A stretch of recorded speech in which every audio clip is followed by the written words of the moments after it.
Hello, Cleveland. This is Alan Keller from the Too Much Effing Perspective podcast, and welcome to Quick Taps, short episodes with short stories for short attention spans. Today, my pretty things, have we got a show for you. Our theme is, well, I'm not even going to try to be clever. It's Bowie.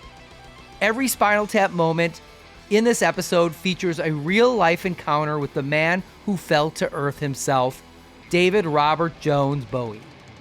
And because of who he is, we're not just going to settle for 3 stories this QT. We've got 4 for you. One for Ziggy and each member of the Spiders from Mars, who he unceremoniously fired in the middle of a show without warning. I mean, it wasn't a very nice thing to do, but it's Bowie. He can do what he wants, I guess. Anyway, our first story is a quickie from the Bewley brothers themselves, Steve and Jeff Shapiro, who formed half of Milwaukee's legendary punk outfit, the Ken Dolls.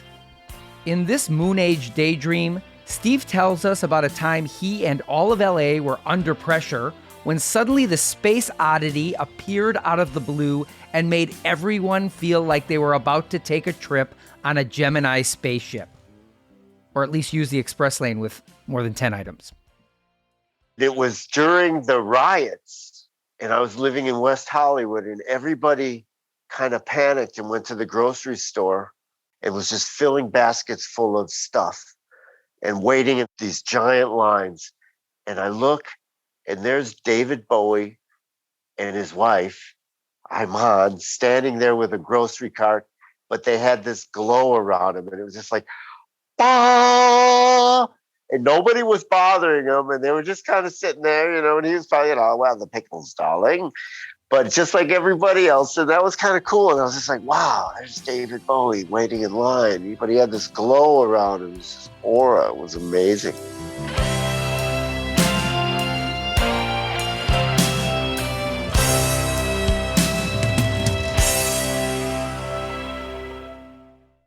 Our next story comes from Modest Mouse and Granddaddy guitarist Jim Fairchild, who recently released an EP on Modern Recordings BMG entitled Everything on Memory, under the banner of his new project Small Isles, ISLES.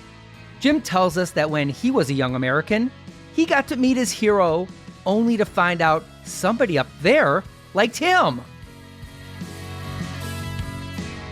He was a big Granddaddy fan, and he came to a show at Irving Plaza, and he was a consummate gentleman. And one of the most remarkable things about him was that he knew all of our names.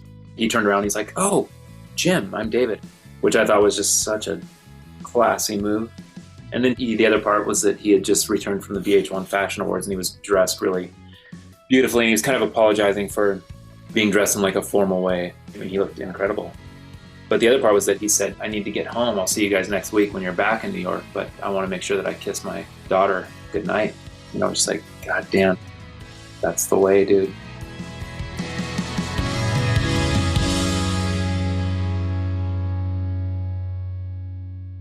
Our next story comes from Ramona Jan and Nick West from the 70s New York punk band The Comatines, whose single Danger Zone is being released on Left for Dead Records. Ramona had a run-in with the Diamond Dog one night at the very moment he changed into a scary monster. We were playing Hurrah. We had just gotten off stage, and I turn around, and there's Bowie right there, and he grabs me by the wrist, and he pulls me toward him, and he says, "Oh, do you have a record? Are you in a band?" And I was completely insulted, can I just say, because we just got off stage. I mean, yeah, I'm in a band. And he was like, "Oh, well, you were wonderful." A lie. And then he bent me over, Gone with the Wind style, and French kissed me. I said, "I gotta go," and I left. The next morning at Media Sound, I walked in, and the receptionist said, "I was at Hurrah last night, and I went home with David Bowie." And I didn't want to spoil it for her that I rejected him. And recently I got in touch with her, and she said, "Oh no, that's totally true." And she sent me photographs of him in her apartment. He put the phone receiver down his pants. And he thought that was a very funny thing.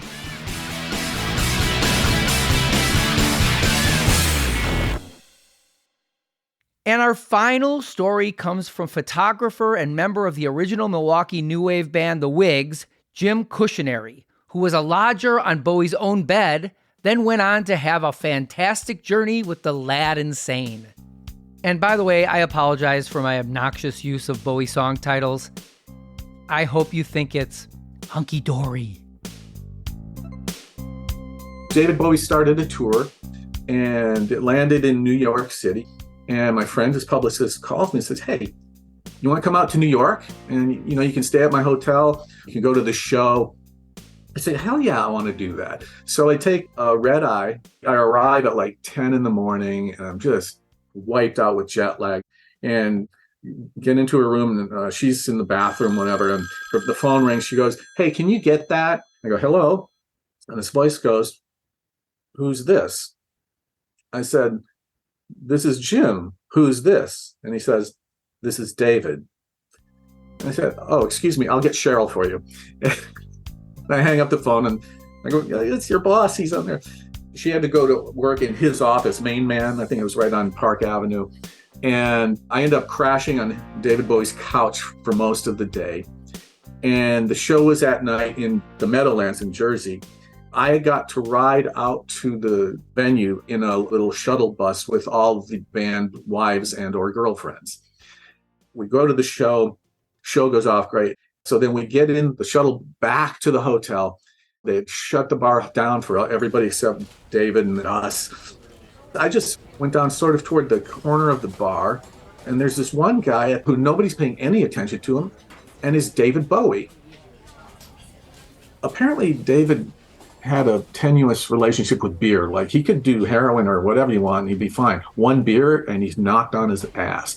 And he's doing this like New Orleans accent, and he's saying, "Well, we have believers and then we have non-believers in the midst." And he points to me and he goes, "I do believe we have a believer among us." And I looked at him and I said, "Well, sir, I do believe that somebody has been to New Orleans one too many times." And he just laughed. We chatted up. I'm talking to David Bowie about the most ridiculous, arcane stuff, not about music or anything. And I'm thinking, who are all these people who are not thrilled to be with David Bowie and have this opportunity, and they're squandering it? And maybe it's because they're all related to the tour or something like that. They lose track of, I don't know, whatever special glow he has about him, whatever the universe has bestowed upon him to make him David fucking Bowie. I said, I hope that never happens to me. And then later in the tour, when they came to LA, the Dodger Stadium, I went there too, and I was hanging out backstage. And after the show, this cart comes by, and there's David, and he looks at me, and I get this glow of recognition from him, and he winks at me and gives me a thumbs up, and as he scoots by, and that was the last time I saw David Bowie.